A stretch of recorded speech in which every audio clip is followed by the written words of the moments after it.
हमको ये तो समझ में आ गया कि फॉर्मेशन ऑफ वर्ड्स होते क्या हैं, किस तरीके से वर्ड्स बनते हैं, नाउन्स कैसे बनते हैं, एडजेक्टिव्स कैसे बनते हैं, एडवर्ब्स का क्या पैटर्न होता है, और वर्ब्स कैसे काम करती है। देखिए, अगर मैं बात करूं नाउन्स, एडजेक्टिव्स, एडवर्ब, वर्ब्स की, तो कहीं ना कहीं हम लोगों को ये चीज तो समझ में आ गई कि कैसे हमें सेंटेंसेस को बनाना होता है। अब जैसे देखो, एक वर्ड है सन। सन मतलब क्या होता है? सूर्य। अब ये जो है ये नाउन है, सूर्य, सूरज जो भी है, इसी से बना है सनी। अब सनी किसको कहेंगे? ऐसा दिन या ऐसी सिचुएशन जिसमें सूर्य बहुत अच्छा निकला, सुनहरा, या जिसमें धूप अच्छी खिली हो। तो अगर कहीं पर लिखा हो सनी डे, तो सनी डे मतलब कैसा दिन? सुनहरा दिन। ऐसा दिन जिस दिन धूप बहुत अच्छी खिली हो उसको कहें सनी डे। अब सनीली यूज होता नहीं है, और वर्ब बनेगी बी सनी, मेक सनी। ये इस तरीके से आप लोगों का सबसे पहला वर्ड जो है सनी तैयार। मतलब एक वर्ड सन से आपने जो है 3 4 5 नए वर्ड्स क्रिएट कर लिए, है ना। मैं आपको ये बताना चाहता हूं कि आप कोई सा भी वर्ड लें, जो भी वर्ड आप लेंगे, हर एक वर्ड को बनाया जाता है, हर एक वर्ड को बोला जाता है, ठीक है ना। आपने मान लीजिए एक वर्ड लिया,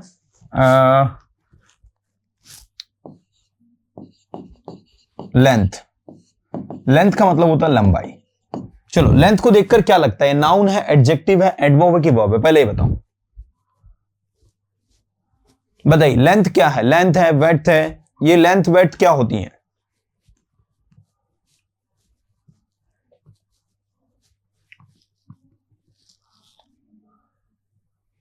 एडजेक्टिव नहीं है लेंथ। अरे क्या है? लेंथ है, लंबाई नाउन है। कैसा है? लेंदी है या फिर लॉन्ग है? लॉन्ग या लेंदी का मतलब होता है लंबा, एडजेक्टिव। किस तरीके से? लेंथली या लॉन्गली तो यूज होता नहीं है, लेंथली यूज हो जाता है। और इसकी वर्ब बनती है लेंथन। लेंथ में en लगता है। लेंथन का मतलब होता है लंबा करना किसी चीज को। मैंने कहा आपने मेरे भाषण को थोड़ा ज्यादा लंबा कर दिया है। You have lengthen my speech, I can not speak that much, you have lengthen it. तो लेंथन में ईडी लग जाएगा, लेंथन हो जाएगा। ऐसे ही हो जाएगा बी लेंदी, और दूसरा होगा मेक लेंदी।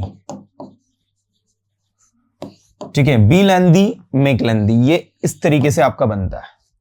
तो लेंथ, लेंदी, लेंदिली, लेंथन, बी लेंदी और मेक लेंदी, है ना।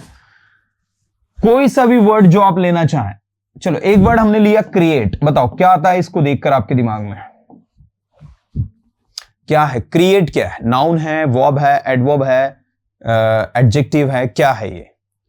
Create, I want to create something. Create क्या होगी? Create is a verb. याद रखना, रूट वर्ड कभी कभी वर्ब भी हो सकता है। ऐसे देखो, एक वर्ड होता है हेल्प। हेल्प भी आपका रूट वर्ड है, ये आपकी वर्ब है।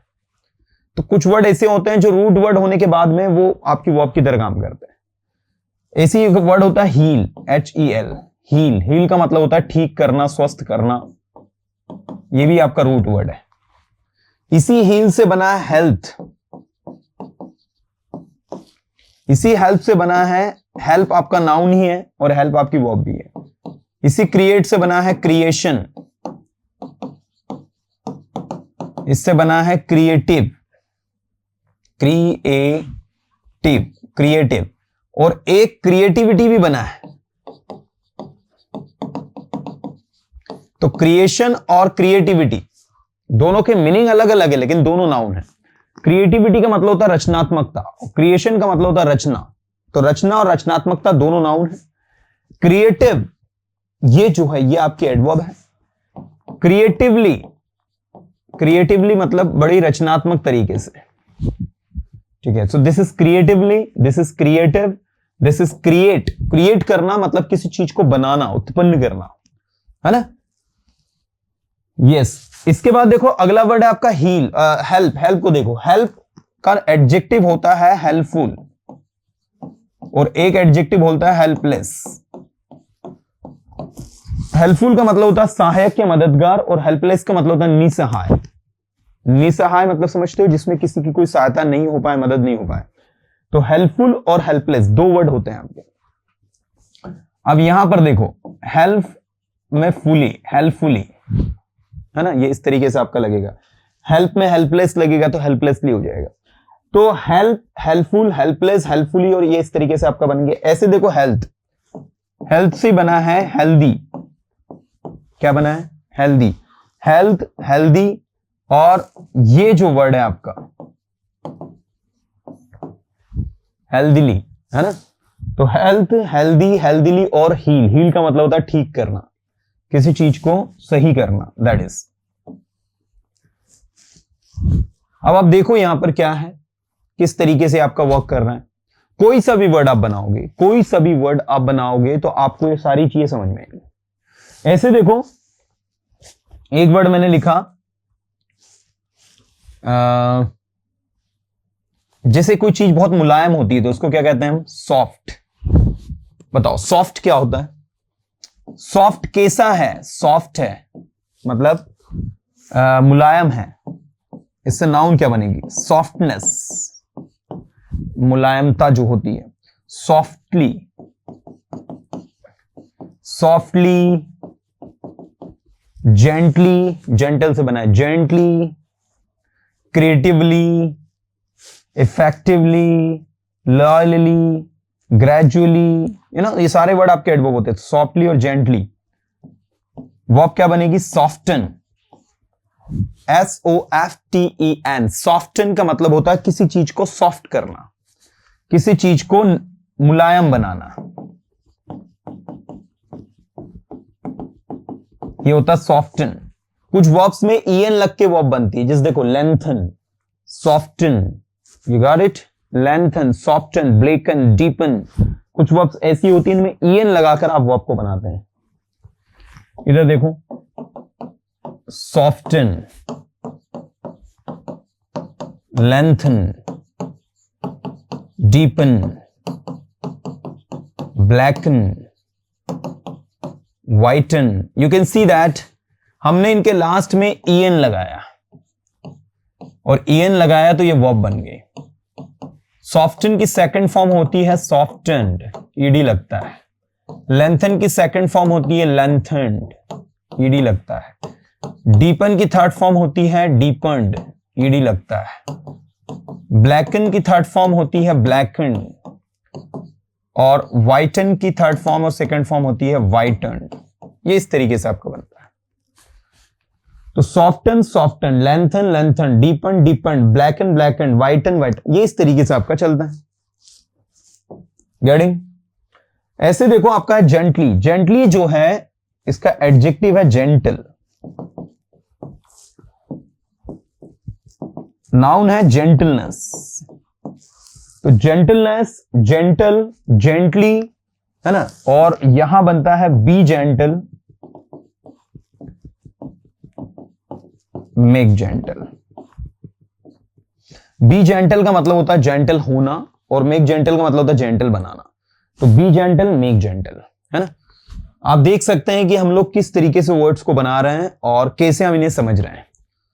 So what I personally believe that there is no difficulty over here, there is no problem over here. अगर आप समझ के पढ़ रहे हो then things are easy to learn, तो चीजें बहुत ज्यादा आसान हो जाती है ना। Gentleness, gently, be gentle, make gentle, है ना। अब मैं आपको दे रहा हूं कुछ वर्ड्स बनाने के लिए and I will see कि आप उन्हें किस तरीके से बनाओगे। देखिए सारे स्टूडेंट्स मैच करेंगे। इंटरेस्टिंग आपका जो है ये आपका एडजेक्टिव है। एक और होता है इंटरेस्टेड, ये भी आपका एडजेक्टिव है। लेकिन इंटरेस्टिंग और इंटरेस्टेड दोनों में अंतर है। इंटरेस्टेड पर्सन के लिए यूज होता है जब आप किसी चीज में रुचि ले रहे हो। जैसे आपने कहा I am interested in learning English, मैं इंग्लिश सीखने में क्या हूं? इंटरेस्टेड हूं। और इंटरेस्टिंग कोई सिचुएशन होती है, कोई जॉब होता है, कोई फिल्म होती है, कोई सॉन्ग होता है, मैंने कहा this song is very interesting, this song is very interested नहीं बोलोगे। तो इंटरेस्टिंग और इंटरेस्टेड दोनों आपके एडजेक्टिव है ना। ये बना है आपका इंटरेस्ट से। इंटरेस्ट आपका जो है वो, इसको हिंदी मतलब होता है रुचि, है ना। ये आपका नाउन है। एडवर्ब बनेगा तो एक बनेगा आपका इंटरेस्टिंगली और दूसरा बनेगा इंटरेस्टेडली।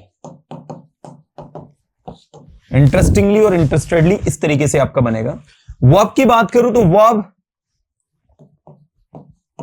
Be interesting, make interesting, be interested, make interested, है ना। ये इस तरीके से बनता है। ऐसे देखो नेक्स्ट आपका वेल्दी। ये वेल्दी जो है वेल्थ से बना है। वेल्थ मतलब होता है धन, संपत्ति, पैसा, इसी से बना है वेल्दी। वेल्दी मतलब होता है धनी। एडवर्ब बनाओगे तो वेल्दीली जो यूज नहीं होता है, और वर्ब बनेगी वी वेल्दी, मेक वेल्दी। ठीक है।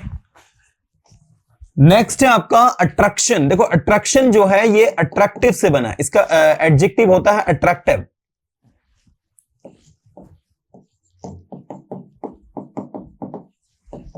इसका रूट वर्ड है अट्रैक्ट, ये वर्ब है इसका। और दूसरा आप मेक और बी लगाकर भी बना सकते हैं, मेक अट्रैक्टिव, बी अट्रैक्टिव। यहां लगेगा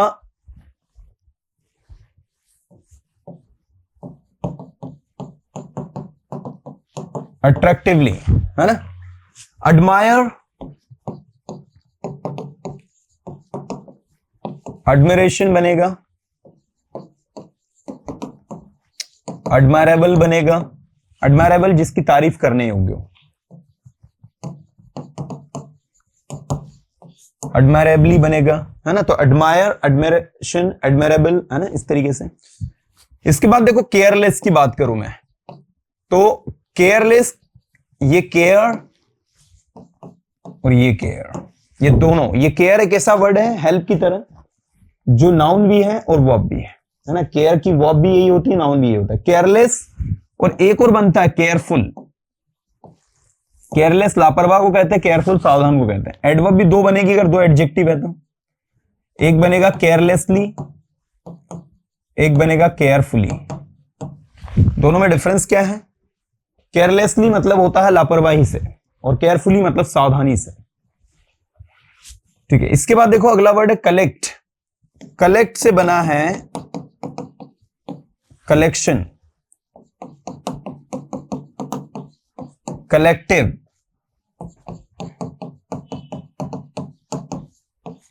कलेक्टिवली, है ना। सो collection, collective, collectively, collect, right. ऐसे देखो अनोइंग, अनोइंग मतलब होता है चिड़चिड़ा, गुस्सा दिलाने वाला। अनोइंग जॉब, अनोइंग सिचुएशन, इससे बना है चिड़। चिड़ को इंग्लिश में कहता है अनोयंस, ANNOYANCE। अनोयंस का मतलब होता है चिड़। ठीक है, चिड़, गुस्सा, है ना, खिन किसी के प्रति जो अनोयंस होती है ना उसको कहते हैं अनोइंग, चिड़चिड़ा। अनोइंगली चिढ़ते हुए। मैंने कहा शी रिप्लाइड अनोइंगली, मतलब उसने चिढ़ते हुए, गुस्से से जवाब दिया। एंग्रीली, अनोइंगली, है ना। और वर्ब आपको पता ही है क्या बनेगी, अनॉय, ANNOY। अनॉय का मतलब होता है किसी को चिढ़ दिलाना, गुस्सा दिलाना। और दूसरा बी अनोइंग, मेक अनोइंग भी आप कर सकते हो। एडवाइस जो है जिसमें SE लगा होता है वो वर्ब होती है, लेकिन एडवाइस जिसमें CE लगा होता है वो नाउन होता है। इसका एडजेक्टिव बनाना है तो एडवाइजेबल। एडवाइजेबल में यहां S लगेगा, एडवाइजेबल में यहां याद रखना C नहीं S लगेगा। एडवाइजेबल मतलब जिसको सलाह दी जाए, और एडवाइजेबली ये एडवर्ब बन जाएगी। गलत खाने में लिख दिया हमने, अवॉइड वाले में। ठीक है, ऐसा कर दो इसको, ये एडवाइज यहां कर दो, अवॉइड यहां कर दो। ठीक है, चलो। अवॉइड मतलब होता है टालना। अब अवॉइडिंग, अवॉइडिंग मतलब होता है टालने योग्य, या फिर आप इसमें ABLE भी लगा दो, अवॉइडेबल। अवॉइडेबल का मतलब होता है टालने योग्य, जिस चीज को आप टाल सकते हैं। अवॉइडेबली, टालने योग्य तरीके से, है ना, और ये बनता है आपका अवॉइडेंस। अवॉइडेंस का मतलब होता है टाल मटोली जो होती है उसको कहते हैं, किसी कार्य में अवॉइडेंस नहीं होनी चाहिए। तो अवॉइडेंस, अवॉइडिंग, अवॉइडेबल, अवॉइडेबली और अवॉइड। इसके बाद है कंपेयर। देखो कंपेयर बहुत ही प्यारा वर्ड है। कंपेयर का मतलब होता है तुलना करना। इसका नाउन है कंपैरिजन। कंपैरिजन मतलब होती है तुलना। कंपैरेटिव, तुलनात्मक, और कंपैरेटिवली, तुलनात्मक रूप से। तो कंपैरिजन, कंपैरिजन, कंपैरेटिवली और कंपेयर। आप देख सकते हैं सारी की सारी सिचुएशन किस तरीके से। कंपैरिजन मतलब क्या होता है, तुलना। कंपैरेटिवली तुलनात्मक, कंपैरेटिवली तुलनात्मक रूप से, और कंपेयर तुलना करना। You should never compare between your parents. So you can see that nouns, adjectives, adverbs and verbs. हमने सारे के सारे नए वर्ड्स इनकी मदद से जो है क्रिएट किए, and somehow we have understood the pattern how to make new words by using a single word, right? So उम्मीद करता हूं कि सारे के सारे स्टूडेंट्स को ये कॉन्सेप्ट समझ में आया होगा और आपको क्लिक हुआ होगा कि कैसे हम लोग नए वर्ड्स बना रहे हैं। और इन सब वर्ड्स की अपनी एक अहमियत है, अपनी एक वैल्यू है, ठीक है। आप जब इस वैल्यू को समझते हैं तो कहीं ना कहीं आप सभी के लिए बहुत ज्यादा यूजफुल होती है चीजें। और मेरा ऐसा पर्सनली मानना है कि आप अगर इस टेक्निक के थ्रू काम करते हो ना, then it becomes extremely important. ये आप सभी के लिए बहुत ज्यादा इंपॉर्टेंट हो जाता है।